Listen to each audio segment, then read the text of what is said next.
First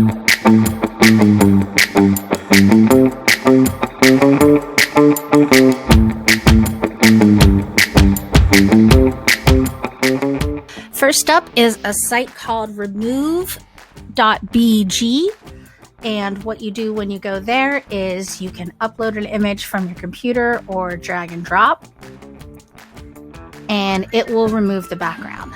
Go ahead and download that.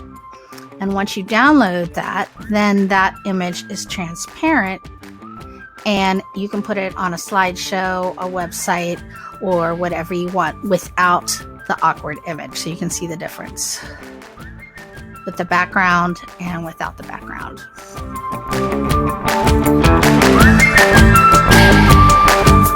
The next app is Mindomo, and this is a mind mapping software. Little disclaimer here, I did pay extra for the EDU basic account, and basically I'll try to point out those things that you can't get with the free account. So I'm just going to start with a blank mind map.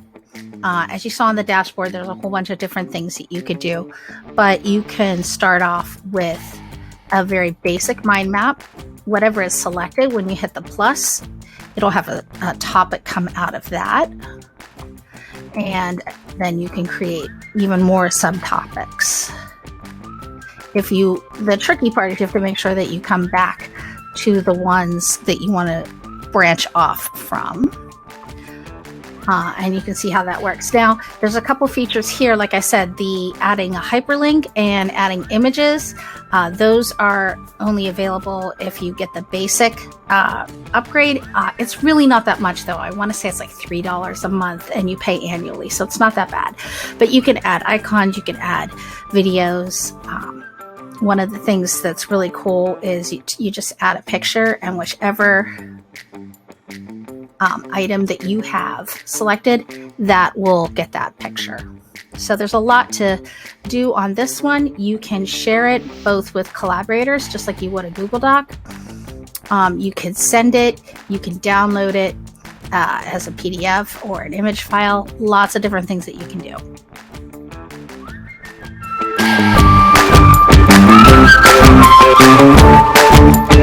The next tool is called Iorad, and I might not be pronouncing that correctly, .com. And what this does is this captures a tutorial as you make it. So it'll capture where you click so that it creates its own tutorial.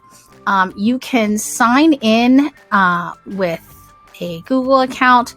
The basic free account seems to have enough for what most teachers would want to do. There are some advantages to upgrade.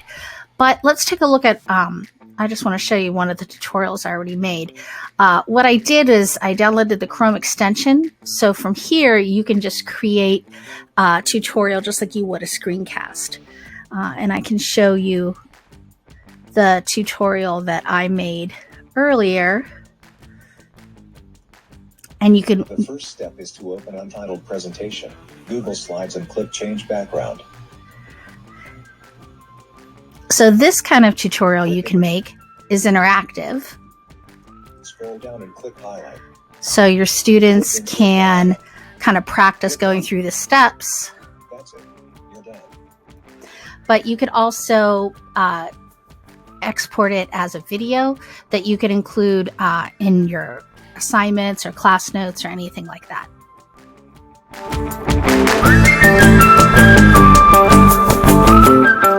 So this next app is called Coolors, and this is a way that you can generate color schemes that you can use on websites or in Google Slides or anything where you just need to have a color code. So let's play around with it. First of all, I created an account so that I could save some palettes. So if I click on my name here, it'll show 2 of the palettes that I saved. If I want to make some more, I can either generate and start one from scratch, putting in the colors, or I could hit Explore and take a look at a lot of the palettes that are already made.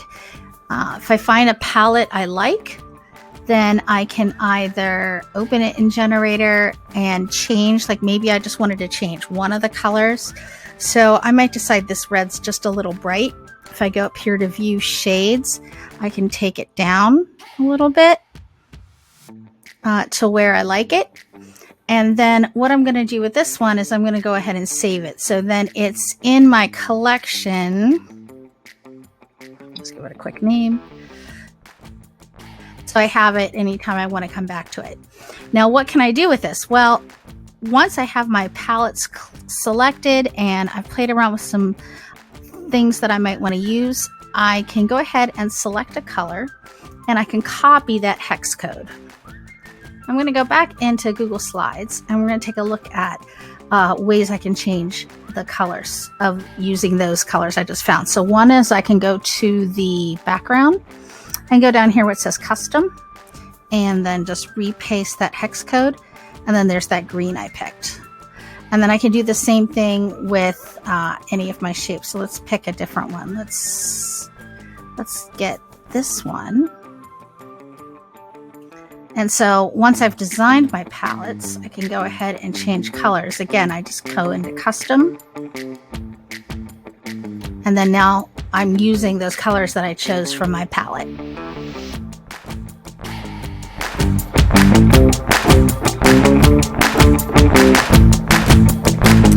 This next tool is a really quick and easy one. It's called Keep the Score. And this is a great thing if you want to have like an ongoing leaderboard and just post it so people can keep track of scores and who's in first place or whatever. So that you can do scoreboard with rounds. There's like a scoreboard for a basketball game. I usually use the leaderboard. So I'll just make a quick sample here. You get to choose who gets the champion emoji, whether it's the highest score, lowest score, or highest. Okay. And then I'm just going to go ahead and fill this in real quick. And then what you want to do is go ahead and put in the scores. You just click add scores. And then if there's big numbers, you can use that to get started. I'll give him a little bit. All right. And then that's your leaderboard. Now, what's really cool about this is you get two links to the leaderboard. The one is the one you want to share on your website or with your participants or whatever, so they can keep going back to that. And that link stays the same. So even as you update it, it'll automatically update. So you copy that link. And then this one I would always like put in a note or a bookmark, or usually both. That's the ones you can come back in to edit it. So you don't even have to keep an account. I'll show you the sample that I had, like a little contest going on between the grade levels in the spring of last year to see who would have the most participants in our STEM assignment. So that's just another quick and easy way to kind of showcase a little contest, a little tournament you might have.